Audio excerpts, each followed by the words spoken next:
Une erreur de saisie a été constatée dimanche 8 mars, c'est laquelle? Une saisie dans les chiffres des bulletins, des listes compactes PLR qui a été constatée. Donc le PLR gagne 3 voix supplémentaires au détriment de qui? Au détriment des Verts, du PIN et du Parti Socialiste. Nouvelle composition donc au Conseil communal. Oui, avec une nouvelle répartition gauche-droite aussi qui a été constatée. C'est parti pour ce deuxième tour avec 3 listes, lesquelles? Alors, donc la liste 1, Mouvement citoyen nyonnais. Pour moi, c'est surtout parce que les gens ont besoin de choix.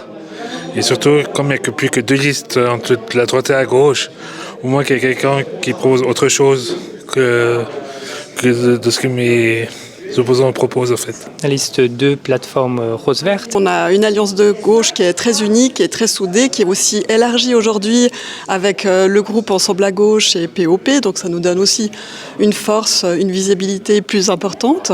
Ça veut dire quoi? Que vous espérez quelque part récupérer les voix de Pierre Patelli et Jay Reuter? Ils vont faire campagne à vos côtés?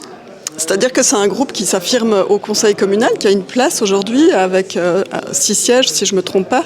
Et c'est une nouvelle force politique qui s'affirme. Et puis nous, on s'en réjouit. C'est la liste 3, le centre droit. Ouais, exactement. Les cartes sont entièrement rebattues pour tout le monde, ce qui est je pense qu'au niveau démocratique, c'est une bonne chose. Il y aura finalement un combat gauche-droite pour ce deuxième tour à Nyon, c'est ce qu'on doit comprendre. En effet, c'est le résultat qu'on voit au niveau des listes qui ont été finalement déposées donc, dans le délai de midi aujourd'hui.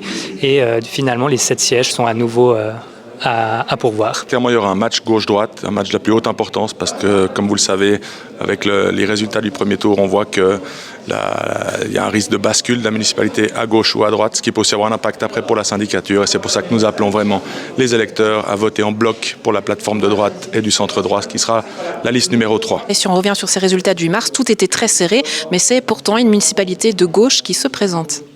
Alors, il y a plus de sortants de gauche, c'est pour ça que je vous dis qu'on reste la liste challenger.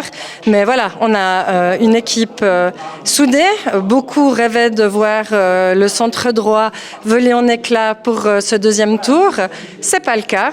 Donc voilà, on a l'énergie, on a la volonté et on va continuer le travail sur le terrain pour que le 29 mars, la droite reprenne des plumes dans l'exécutif nyonnais. Très franchement, j'ai l'impression que c'est une stratégie par défaut parce que l'Alliance de droite a fait bloc et qu'il fallait faire bloc aussi pour la gauche.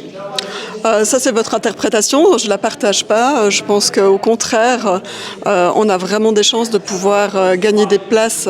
Il faut aussi rappeler que Daniel Rossella est une personne de pensée libre, mais qu'il a quand même été allié et a soutenu la gauche et les Verts en particulier.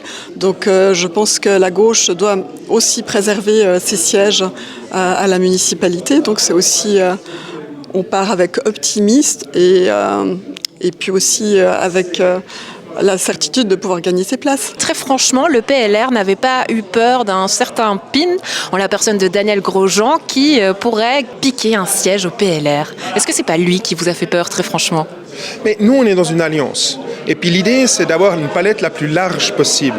Et autant ça n'est moins comme sortant, on a besoin de gens qui sont forts sur cette liste pour que justement on puisse obtenir et gagner la majorité. Et c'est ça qu'on vise. Et le reste, c'est pas tellement de se dire quelles autres petites modifications il pourrait y avoir. C'est vraiment faire voter ce bloc pour maintenant obtenir et gagner la majorité à la municipalité. Si on revient sur les votes du 8 mars, les résultats étaient très serrés. Tous les municipaux sortants arrivent en haut du classement.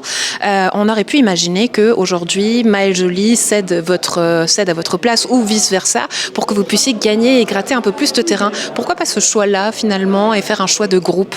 Oui, effectivement, ça a aussi fait partie de nos discussions. À présent, c'est vrai que vu le poids conséquent de nos résultats, si on cumule les suffrages et puis aussi de savoir que côté droite, il y a aussi une envie de revenir, je pense qu'on n'aurait pas non plus été très crédible de venir à 4, surtout en plus avec l'affirmation de la coopération avec Ensemble à gauche. Donc il fait sens aujourd'hui d'être fort, soudé, unis, en étant 5 avec 5 belles candidatures avec des profils très complémentaires et on s'en réjouit de poursuivre dans cette campagne. C'est quoi l'objectif de la droite? Viser 5 sièges? Alors, c'est de viser la majorité, ça c'est certain. C'est de viser la majorité. 4 sièges, c'est la majorité, 5 sièges, ce serait idéal. L'Alliance de droite vise 5 sièges, c'est la même chose à gauche? Mais oui, exactement, avec le même ordre, le même numéro de liste, donc c'est une histoire qui repart.